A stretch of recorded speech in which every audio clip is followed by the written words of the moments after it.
जैसे ही 4-5 टेस्ट हुए थे ना, उसके बाद मेरा रैंक अच्छा आने लग गया था, मतलब 100 के आसपास ही रहता था। टीएनसी का टेस्ट समझ के दे के आया ना, तो मैं वही करके आया हूँ दोनों बार ही। प्री में मेंस में दोनों बार वही करके आया। मैच किया था, फिर मेरे लगभग लगभग सब राइट ही थे, तो मैं फिर सोच लिया था, मैंने कहा अच्छा ही होगा अब तो।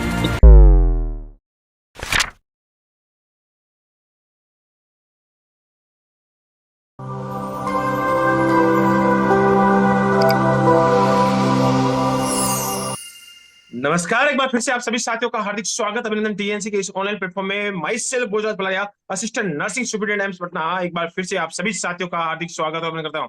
आज हमारे साथ है एक बहुत ही जबरदस्त रैंकर्स, जिनके बारे में जानकर आपको लगेगा कि इतनी आसानी से रैंकर्स कैसे बना जा सकता है, और इतनी जबरदस्त पहली बार में 6 लगाया है, और वो जबरदस्त गाइडेंस के साथ पहली ही बार में एक बहुत ही जबरदस्त रैंक को हासिल किया है। आज हमारे साथ हैं जितेंद्र मालव जी। तो सबसे पहले तो बहुत बहुत बधाई और शुभकामनाएं। Thank you sir. All India rank 68, बहुत ही बड़ा आंकड़ा आपने हासिल किया है। तो कैसा लग रहा है?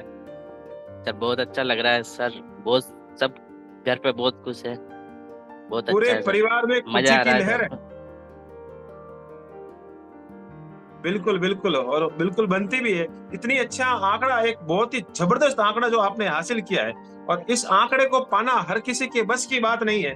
और आपने तो पहली बार में 6 लगाया है, बहुत ही जबरदस्त आंकड़ा आपने हासिल किया है।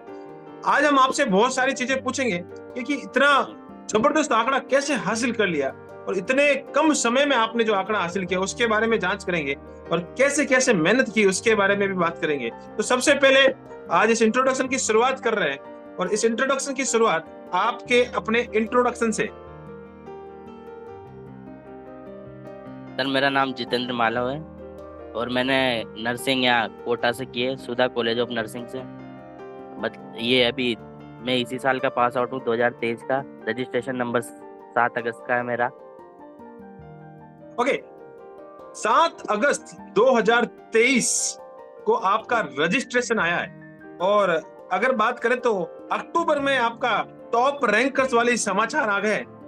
अगस्त, सितंबर, अक्टूबर, कम समय में 2 महीने के अंदर इतना बड़ा जो कारनामा है, ये कैसे संभव हुआ है, इसके बारे में जरूर जानना चाहेंगे। क्योंकि इस समय सारे बच्चे यही चाहते हैं कि इतने कम समय के अंदर यार ये जितेंद्र जी ने ऐसा क्या करके दिखा दिया, ऐसे कैसे हो गया। उसके बारे में बहुत सारे लोग इस समय यही क्वेश्चन उनके माइंड में चल रहा होगा कि यार इतने कम समय में ऐसा कैसे संभव है। तो उसके बारे में बताएं कि आपने नोट सेट के बारे में कब से सोचना शुरू कर दिया, कब से तैयारी करना शुरू कर दिया, पूरा डिटेल से बताएं। सर मैंने नोट सेट का मतलब, मैं जब सेकंड ईयर में था ना, तो कोविड लग गया था। तो कोविड की वजह से कॉलेज वगैरह बंद हो गए थे, तो फिर घर पे ही रहते थे उस टाइम पे, तो कुछ था ही नहीं करने को। तो फिर एक दिन मतलब मैं ऐसे ही मोबाइल में गेम वगैरह खेलता रहता था, पबजी वगैरह। तो एक दिन भैया आए मेरे मेरे भैया आए, क्या यही खेलता रहेगा या कुछ भी करेगा, मतलब या तो कुछ कर, कोचिंग वगैरह देख कहीं पे, या कुछ किसी से गाइडेंस ले या कुछ पूछ। तो ऐसे करके फिर हमारे सीनियर थे कमलेश कमलेश कुशवाहा नाम से, बहुत अच्छा नेचर है उनका। और फिर मैंने उनसे बात की कि आगे क्या करूं अब, मतलब अभी तो एग्जाम भी अब बहुत लेट होंगे, तो आगे क्या करना है। तो वो उस टाइम पे उनका भी, वो भी कोचिंग ही कर रहे थे ऑनलाइन से। तो उन्होंने बोला कि मैंने बोला उनसे कि मैं कोचिंग लेने की सोच रहा हूँ, ले लूँ क्या, अभी सही रहेगा क्या। तो उन्होंने बोला कि हाँ हाँ कर सकते हो आप ऑनलाइन। तो फिर मैंने ऑनलाइन कंसेप्ट आरएनए का रिकॉर्डेड ले लिया था कोर्स। तो फिर वो थर्ड ईयर के बिल्कुल, एग्जाम से पहले कंप्लीट हो गया था। तो बहुत फिर बढ़िया। मैंने सब आपने ये सोचा कि यार बैठे बैठे क्या करें, पबजी से तो अच्छा है कि कुछ तो किया जाए, और पबजी के साथ आपने ये सारा बिल्कुल आपने क्लासेस करना शुरू कर दिया, और राजेश सर से आपने क्लासेस स्टार्ट कर दी। बहुत बहुत महागुरु को भी बहुत बहुत धन्यवाद इस समय इस इंटरव्यू में। उनका काम मैं ही कर देता हूँ, और उनकी तरफ से भी मैं आपको कॉन्ग्रेचुलेशन बोलना चाहूंगा। हाँ थैंक यू सर। तो और फिर बहुत उसके अच्छी बात बाद है। सर आपने उसके बाद आपने क्या किया? सर उसके बाद फिर थर्ड ईयर का एग्जाम आ गया था। सेकंड ईयर का मतलब थर्ड ईयर का आ गया था। तो थर्ड ईयर के एग्जाम के बाद फिर एक एक डेढ़ महीना उसका वेट किया रिजल्ट का। डर लगा रहता ना, क्या होगा क्या नहीं होगा, इधर तो एक तो कोचिंग कर रहा है, एक उधर पेपर भी दे रहा है, रिस्क वाला काम है सर। तो फिर तो फिर उसका रिजल्ट आने के बाद फिर मतलब अक्टूबर आ गया था, मतलब दिवाली के बाद का टाइम आ गया था। उसके पहले वो एक नोट सेट भी हो गया था। तो फिर आपने नई नोट सेट की सीरीज चालू की थी टीएनसी पे। तो फिर मैंने वापस कमलेश बोस से पूछा कि टीएनसी सही रहेगा क्या लेना अभी टेस्ट सीरीज। तो वो भी दे रहे थे साथ में टेस्ट। तो फिर हम दोनों ने साथ में टेस्ट सीरीज दी थी। फिर उनका तो 2 महीने में हो गया था एसजीपीजीआई में। फिर मैंने एक ओके, साल तक अभी तक मतलब ये जब इस नोट सेट से पहले तक टेस्ट ही टेस्ट दिए थे टीएनसी। ये आपके लिए कमलेश जो आपके बॉस हैं, वो टीएनसी के हाँ। स्टार रहे हुए हैं और अभी एसजीपीजे में लगे हुए हैं, उनसे भी मेरी बात होती रहती है और आप भी उनके हम्म, गाइडेंस में चल रहे थे। बहुत ही हम्म, जबरदस्त बात बताइए कि guidance is the very very important की। और हाँ वो भाई। आपके साथ सेकेंड ईयर से साथ में थे कि भैया पहले ऑनलाइन कोचिंग करनी चाहिए। ऑनलाइन कोचिंग के बाद आपने बॉस को बोला यार ये तो ये भी खत्म कर दी, जो जो बोलते हो खत्म करता जा रहा हूँ, अब क्या करूं। हम्म, बोला भैया टीएनसी के साथ चलो, टीएनसी के साथ मैं भी चल रहा हूँ, तुम भी चलो, अब एक रैंकर्स बनेंगे। वो तो 2 महीने में सफलता लेकर निकल गए और आप लगातार मेहनत कर रहे थे और पहली बार में इतना बड़ा अचीवमेंट हासिल किया।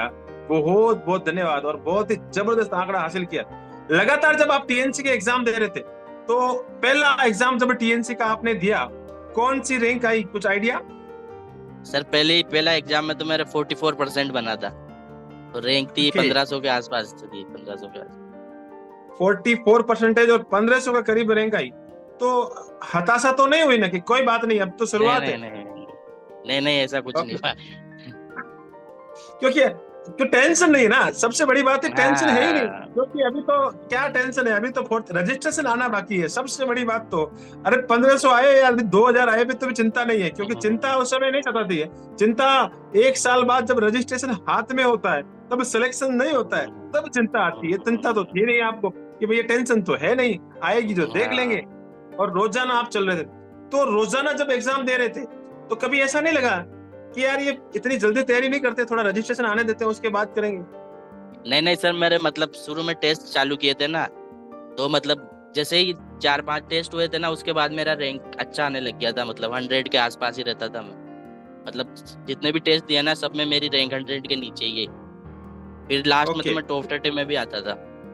मोटिवेशन आने लग गया था, एक मोटिवेशन हम्म, बढ़ जाता है। Motivation is the very very important. जब मोटिवेशन आने लगता है तो इंसान आगे बढ़ने लगता है, आगे बढ़ने लगता है तो हमेशा इंटरेस्ट बढ़ने लगता है। बहुत जबरदस्त और बहुत ही शानदार बात बताइए कि हाँ, इंटरेस्ट बढ़ने लग गया।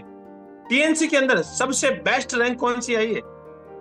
सर मेरी 2-3 बार फर्स्ट रैंक भी आई थी, कई गुड बार गुड थर्ड गुड फोर्थ भी गुड, आई थी। बहुत जबरदस्त। एंड टॉप 30 के अंदर आप एक कंटिन्यूसली रन करने लग गए थे हाँ। और वहां से आपको कंटिन्यूसली होने लगा था। जब आप एग्जाम, अब थोड़ा सा मैं पूछ लेता हूँ कि एग्जाम हॉल का एक्सपीरियंस पूछना चाहूंगा। एग्जाम से पहले नए नए फ्रेशर्स हैं, नए नए जस्ट लेटेस्ट अभी आपके हाथ में सर्टिफिकेट आया है और आप पहली बार एग्जाम देने जा रहे हैं, तो क्या ऐसा नहीं लग रहा था कि यार सिलेक्शन होगा कि नहीं होगा, पहली बार एग्जाम है, या ऐसा लग रहा था कि जो होगा देखा जाएगा? नहीं नहीं सर, वो आपने बोल ही रखा था कि टीएनसी का टेस्ट समझ के दे के आना, तो मैं वही करके आया हूँ दोनों बार ही। प्री में मेंस में दोनों बार वही करके आया। कुछ सोचा ना समझा, बस प्री और मेंस में सीधा टीएनसी समझ के एग्जाम करके आ गए और हाँ। बेड़ा पार हो गया। तो और फिर जब उससे आप, पहले हाँ हाँ बताएं। नहीं सर, वो रहता ही है, थोड़ा सा तो रहता ही है कि पहली बार कंप्यूटर के सामने बैठेंगे जाके, क्या होगा कैसे होगा। तो फिर मैंने वो कमलेश बोस से बात की थी, उसके पहले मैंने दोनों बार ही उनसे बात की जाने से पहले भी। तो वो यही बोलते थे, अरे आप तो रैंक करो, चल जाओ, रैंक आएगी आप तो। हमेशा यही बोलते थे, हमेशा ही उनको पता पता था लग गया उनको। कि भैया बच्चा जब टीएनसी में रैंकर्स बन रहा है तो वहां पे भी 101% बनेगा। कमलेश भाई को भी बहुत बहुत धन्यवाद, क्योंकि उन्होंने भी एक तगड़ा एवल्यूशन निकाला था कि हाँ यार तुम जाओ और बस पेपर देके आ जाओ, टेंशन नहीं लेना है, सब कुछ अच्छा ही होगा। तो मेंस के पेपर में आप एग्जाम हॉल में जब एग्जाम दे रहे थे, और उससे पहले एक मन में डर था, सबके मन में डर था कि भाई पेपर बड़ा लेंथी आने वाला है। जब आपने हम्म, एग्जाम अटेंड करना शुरू किया तो क्या वो लेंथी क्वेश्चन दिखने लगे और कैसा फीलिंग आने लगा कि यार ये क्वेश्चन तो पड़ा हुआ है? सर वो तो टीएनसी का ही एग्जाम लगा मेरे को तो पूरा ही। ज्यादा लेंथ ही नहीं थे, 15-20 क्वेश्चन होंगे बड़े बड़े, बाकी वही थे 1 लाइनर 2 लाइनर ऐसे ही थे। ओके, तो उसमें आपको इतना जोर नहीं आया कि यार ये तो टीएनसी का पेपर है, दे देते हैं, चक्के मार के आते हैं? ओके, कितने क्वेश्चन अटेम्प्ट किए थे?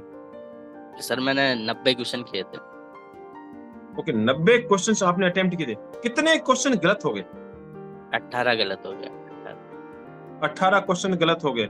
इसका मतलब आंकड़ा, टॉपर्स भी गलतियां तो लगभग 20 के करीब गलतियां तो टॉपर्स भी करता ही है, 18 आप गलतियां हो गई है, और हर बच्चे से ये गलतियां तो होती है। जब एग्जाम दे के वापस घर पे आ गए, स्क्रीनशॉट वायरल होने लगे टीएनसी के, तो आपने देखा होगा कि यार मैच करते हैं, तो आपने भी मैच किया था या बस ऐसे ही सोच लिया कि जो होगा देखा जाएगा? नहीं नहीं, मैच किया था, फिर मेरे लगभग लगभग सब राइट ही थे, तो मैं फिर सोच लिया था, मैंने कहा अच्छा ही होगा अब तो। अब तो सब सही हो गया है, क्योंकि मैक्सिमम टेंशन नहीं क्वेश्चन है, राइट थे। उस समय टेंशन मुक्त हो गए कि यार ये तो क्वेश्चन हाँ। सारे सही है। ओके, जब सारे सही होते हैं तो आपको कहीं लगा कि यार इस बार सिलेक्शन हो जाएगा और एक रैंक आ जाएगी? नहीं, रैंक का तो पता नहीं था सर, पर ये था कि सिलेक्शन तो हो जाएगा। ओके, कितनी उम्मीद थी आपको कि इतनी तक मेरी रैंक आ जाएगी? ये भी श्योर नहीं था मैं तो, आ जाएगी पर अच्छा ही होगा सर। जो भी हो। उम्मीद, टेंशन देखो, एक्चुअली क्या है कि माइंड में सबसे बड़ी बात होती है ना, बर्डन में तब नहीं रहता ना इंसान, तो टेंशन लेता नहीं है इंसान, सोचता है कि यार कोई बात नहीं, जो आएगा देखा जाएगा, पेपर तो हो गया, अब जो होना है वो। रिजल्ट आया, रिजल्ट आते ही जब पीडीएफ सामने आई, तो सबसे पहले किसने बताया कि एक बड़े रैंकर्स बन गए जितेंद्र जी? नहीं, मैंने ही देखा था सर, मेरे वो नोटिफिकेशन आ गया था व्हाट्सएप पे, तो मैंने खुद नहीं ओके चेक किया था। ओके, तो उस समय दो दो लाइनें थी, एक तरफ सीरियल नंबर था, एक तरफ पीछे में रैंकर्स थी। तो पहले सीरियल नंबर देख के तो चौंके तो नहीं ना कि यार क्या है? बहुत बच्चे ऐसे भी थे जो रैंकर्स पहले सीरियल नंबर देख लिए और फिर पता लगा अरे नहीं, रैंक तो पीछे है। नहीं सर, मैंने 4-5 बार चेक किया दोबारा ओपन कर करके कि मेरा ये ना रोल नंबर, मेरा ये ना ये। क्रॉस चेकिंग की थी और क्रॉस चेक करने के बाद आपको इतना अच्छा स्कोर मिला। सबसे पहले किसको इन्फॉर्म किया, अरे भाई साहब रैंक आ गई है? सबसे पहले सर मैंने मेरे चाचा को बताया था। चाचा को बताया कि भैया देखो चाचा जी, रैंक मार के आया हूँ और इस बार रैंक आ गई है। कमलेश बॉस को आपने जो बता रहे हैं, जो आपके बॉस हैं, जिससे टीएनसी के साथ, उनको फिर फोन घुमाया या नहीं? नहीं सर, वो उनका वो या तो हॉस्पिटल में थे, उन्होंने कॉल नहीं उठाया था, फिर उन्होंने थोड़ी देर बाद वापस किया था।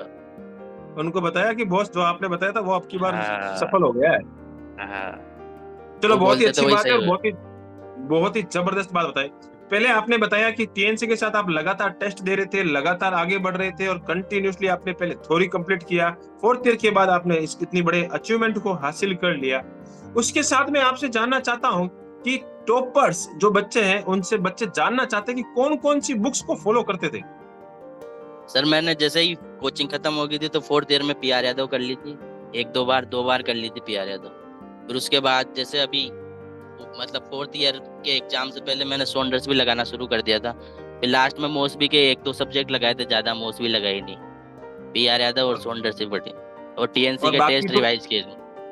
बाकी सारे के सारा पूरा छोड़ दिया कि टीएनसी है तो सब कुछ है, टीएनसी के साथ चलते गए और कंटिन्यूअसली मेहनत करते गए और उसको रिवाइज किया। जो जो क्वेश्चंस आपके टीएनसी में जो गलतियां होती थी उनको कैसे सुधारते थे?